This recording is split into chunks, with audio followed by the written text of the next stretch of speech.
Ikibazo gikomeye cyane kirabana n'umushikiranganje w'imigenderanire n'ayandi makungu Ambasaderi Albert Shingiro. Bamwe bati iki kibazo kirashobora kumukorako kuko agaragaje ko mabanga ye ataco ashoboye. Si irya mbere si irya kabiri ibi bibaye. Abandi nabo bakavuga bati nubundi kuko atari irya mbere canke irya kabiri bibaye, abategetsi bo hejuru nabo barabibonye baramureka. Mutere ico kibazo giteye gite nico ngiranze ngaruke ko niteka n'umunezero ntangere vyo gusubira kubana namwe banywanyi bacu mubana natwe mu makuru n'ibiganiro vya misi yose tubandanya gushikiriza kuri no mbonesha kure yacu kandi yanyu Muhuza TV. Uyu n'umwanya tugiye kubageza ko amakuru y'ibiriko biravugwa bigezwe ko ngaha mu gihugu c'u Burundi, akaba ari amakuru tuzagaruka kuri byinshi bitandukanye cyane ku biriko biravugwa mu bindi bisata bitandukanye harimwo agateka kazina muntu, politike ndetse n'imigenderanire n'ayandi makungu. Sivyo gusa kandi kuko tuza no kuza kugaruka ku biriko biravugwa mu gisata c'umutekano. Ni benshi kandi iki kibazo basanzwe bakizi. Si irya mbere si irya kabiri kibayeko. Reka dutangurire ku nkuru irabana n'umushikiranganje w'imigenderanire n'ayandi makungu Albert Shingiro. Benshi mu Barundi n'abarundikazi murazi yuko hari amashiramwe y'abategetsi bakomeye cyane arungika abakozi cyane abigeme n'abakenyezi kuja kurondera ubuzima mu bihugu vya Aziya ndetse cyane ivy'Abarabu. Aho hazamwe igihugu nka Oman, hakazamwe Arabia Saudite ndetse na Emira zunze ubumwe z'Abarabu.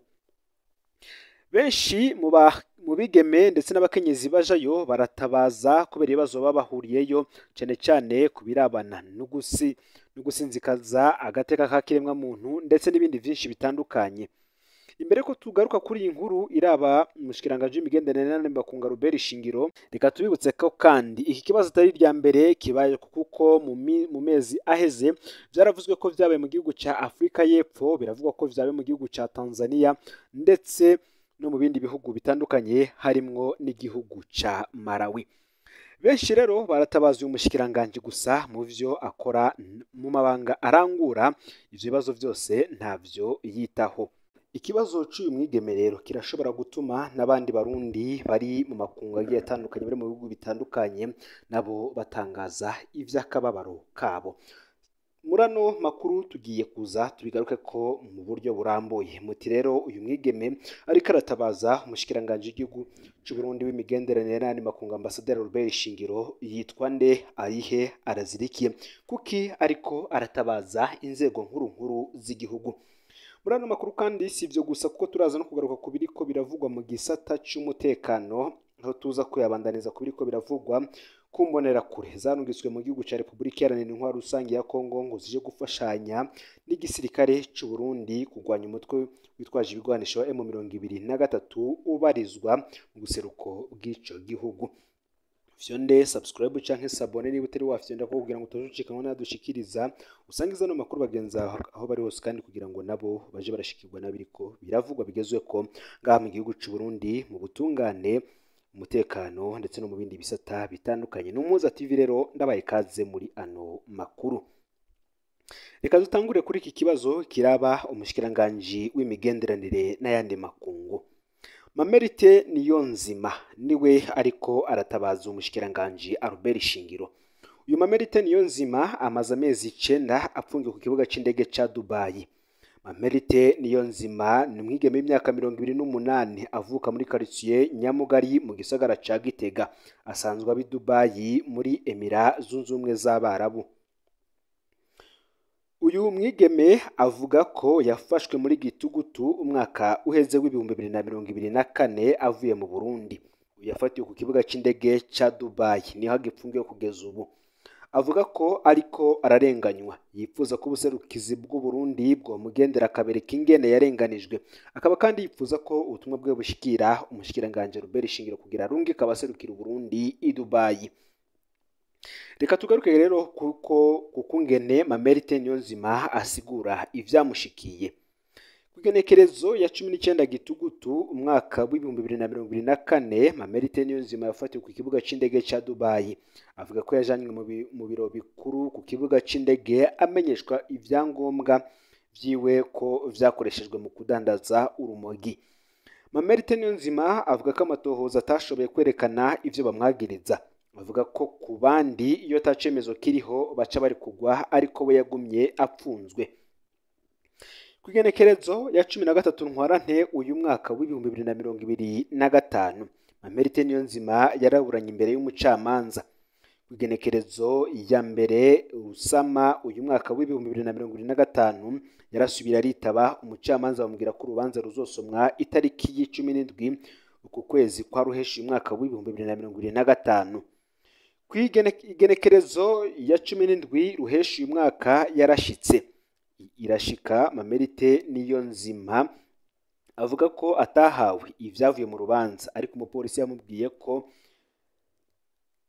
yejejwe icaha cyo kudandaza urumogi ariko ko akekwa kurunywa. Mamerite Niyonzima akavuga ko amagorwa yiwe yose ahagaze ku kuba igihugu ciwe kitaramwitwararitse, akavuga ko abaserukira Burundi bamwemereye kuza kumuraba ariko ko batigeze babikora. Mamerite Niyonzima akavuga ko apfunzwe nabi cyane ko atavyankenerwa afise, ko bapfuma bamusohora ku gasho ko ku kibuga c'indege bakamujana mw'ibohero ryemewe. Ico Mamerite Niyonzima rero asaba igihugu ciwe arico Uburundi. Uyu mwigeme apfungiwe kuri ico kibuga c'indege ca Dubai muri Emirates Zunze Ubumwe z'Abarabu atabaza ngo Uburundi bumuserukeko bumenye basi ikibazo cyo uko kimeze. Umushikiranganje Robert Shingiro ngo yurungika abaserukira Burundi Dubai bakaraba uyu murundi kazi bagasaba ko amategeko akurikizwa, abaye yagira icaha agahanwa hakurikijwe amategeko kandi hubarijwe uburenganzira bwa kiremwa muntu, abaye yeranaho yorekurwa.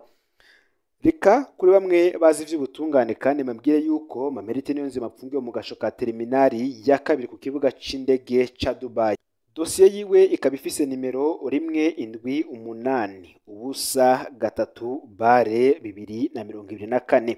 Birabaje cyane kandi ingene abaserukira Burundi mu makungu batita Barundi Abarundi baragorwa mu mahanga bakabura ubanezwe, mu gihe ibindi bihugu vyo mu karere ka Afrika y'ubuseruko iyo umwe mu banyagihugu bavyo agira ikibazo hanze y'imbibe z'igihugu cabo, abaserukira ivyo bihugu banyarukira kumuraba ndetse bakitwararika ikibazo ciwe. Mu yandi makuru kandi nabwiye ko tuza kugaruka kubiriko biravugwa ku kibazo c'imbonerakure ziri mu gihugu ca Repubulika iharanira intwaro rusangi ya Kongo. Reka ino nkuru tuyitangure neza cyane. Hari umuco watanzwe ku bijanye n'ingene imbonerakure zarungitswe kugwana mu gihugu ca Repubulika iharanira intwaro rusangi ya Kongo. Uwo muco ukaba waraje inyuma y'inkuru yatambutse ijanye n'imbonerakure yitwa Manirakiza Isaac iherutse gupfa, abe bakaba batarabimenyeshejwe iyo yahambwe. Akaba ari imbonerakure zahora kugwana muri Repubulika iharanira intwaro rusangi ya Kongo, nazo zatanze umuco kuvyo zizi. Mu ntara ya Cibitoke niho hari eta majoro y'imbonerakure zirungikwa mu gihugu ca Repubulika iharanira intwaro rusangi ya Kongo. Zino mbonerakure zose zagiye ziragira ivyo zandika, zatumenyesha ko tutotangara twumvise ko Manirakiza Isaac batazira Blaise yagwariye mu Cibitoke kandi yaguye mu Cibitoke. Imwe muri zo ikaba yaranditse igira iti: jewe ndi imbonerakure kandi naragwaniye muri Repubulika iharanira intwaro rusangi ya Kongo. Nta makuru mfise ku bijanye n'urupfu rwa Blaise, ariko ndamuzi ko ari ku rugamba muri Kongo, nta kinyomwa kirimwo. Numvise mutangara bavuze ko yagwariye mu Cibitoke, naciye ntahura ko mutazi uko bipanze. Imbere yo kuja mu gihugu ca Repubulika iharanira intwaro rusangi ya Kongo, imbonerakure zose zihurira kuri permanence ya CNDD-FDD mu Cibitoke kw'ibarabara ry'icenda. Ni permanence itaruzura, aho barashobora kuhamara iminsi imbere yo kujabuka. Aho kandi niho baguma batwarirwa. Iyo hagize ukomereka ku rugamba bamuzana kuvurizwa ku bitaro bikuru mu Cibitoke. N'ugwaye gusa niho bamuzana. Murabaza neza ko Blaise yagwaye gusa canke ko yarasuye ku rugamba. Ikindi mwomenye nuko imbonerakure zipfira muri Kongo ari nyinshi cyane, ariko hari itegeko ko kizira kubivuga. Burya imiryango myinshi ntizi ko abana bayo bahonye. Mukunda kuvuga abasoda, umunsi mwamenye imbonerakure zahereye Kongo muzumigwa. Kanyisha na Muhumure nibo bagaba imbonerakure ziri mu gihugu ca Repubulika iharanira intwaro rusangi ya Kongo, nk'uko amakuru adushikira abivuga. Hari indi imbonerakure nayo yagize ico itangaza ku burongozi bw'imbonerakure zarungitswe kugwana muri Repubulika iharanira intwaro rusangi ya Kongo ingene bwubatse. Yagize ati: nabonye benshi bandika ngo Willy hashira bishize batazira Kanyisha niwe yigize General de Brigade sivyo na gatoyi. Kanyisha arongoye brigade y'imbonerakure ziri kugwana muri Kongo. Brigade yiwe irimwo batayo zibiri, atwara hafi imbonerakure 1400. Iryo pete rya General de Brigade yararihawe n'abamurungitse, arafise icegera ciwe, arafise n'abatwara amabatayo, kuko Kanyisha niwe atanga raporo kwa Deonce Bimana batazira Muhumure, atwara abahumure muri CNDD FDD mu ntara yagutse ya Bujumbura. Narabonye bamwandika ko kubanyurujwe mu Cibitoke mu mwaka wa 2024. Uyo niwe bavugana ibijanye no gutunganya izo mbonerakure zija muri Kongo. Ariko kandi aratanga raporo mu iperereza ry'igisoda i Bujumbura hazwi nka JD. Ikindi mwomenya nuko akorana cyane n'umuroberi wo muri Kongo bita Yakutumba. Abo bose batanga raporo muri JD mu Burundi. Mukeneye amakuru ya Yakutumba muzombwira, ariko ikindi no hanura abategetsi b'u Burundi nuko bihenze cyane guha ayo mabanga Kanyisha. Ahanini Kanyisha ni umusuma gusa, nico kimugenza. Wanashima yarigeze gukomereka, yoba yari yatumwe gutabara Bukavu, niko navyumvise siho nari. Ariko wumvise ivyo avuga, umunsi umwe azinkumbi kandi azica abasoda bakomeye b'u Burundi b'abategetsi. Arigamba ko yishe Bikomagu na Kararuza, ngo n'abakomeye b'abadede ntibomunanira. Ntiyerekwa abantu nka Muzinga na Mingi, abona ko batamwemera kubera ko ari imbonerakure. Muzamwumvira ivyiwe. Hari ikindi kibazo kandi kirabana n'amagorwa y'imbonerakure ziri mu gihugu ca Repubulika iharanira intwaro rusangi ya Kongo. Izi mbonerakure zose zandika zivuga ko imbonerakure ziri muri Kongo zigowe cyane, kiretse abo bishobokera kwiba bakahatungira. Imbonerakure zivuga ko zidahembwa, zivuga ko zipfa ku bwinshi bikagoma ari ibanga, zikavuga ko zidahabwa imyambaro n'ibikoresho bikwiye, zikavuga ko ivyo zigenewe vyibwa n'abazitwara. Imbonerakure zikavuga ko kandi hariho imbonerakure nyinshi zigize amahirwe yo kugaruka mu Burundi zitemera gusubira muri Kongo kubera amagorwa zaboneyeyo. Ariko rero no guturuka ngo ntivyama vyoroshe kubera zishobora kuronderwa no mu Burundi. Hari nyinshi zivuye muri Kongo zigira ko zigahunga igihugu kugira ntibazitore nk'uko amakuru avayo abivuga. Umuryango rero w'imbonerakure Manirakiza Isaac nawe wifuza kumenya ukuri ku rupfu rwiwe niyo yahambwe. Harakunze kuvugwa amakuru y'abasirikare b'u Burundi bapfira muri Repubulika Iharanira Intwaro Rusange ya Kongo, ariko ntihavugwa imbonerakure nazo zihonerayo, kakaba akamizwe n'ingoma.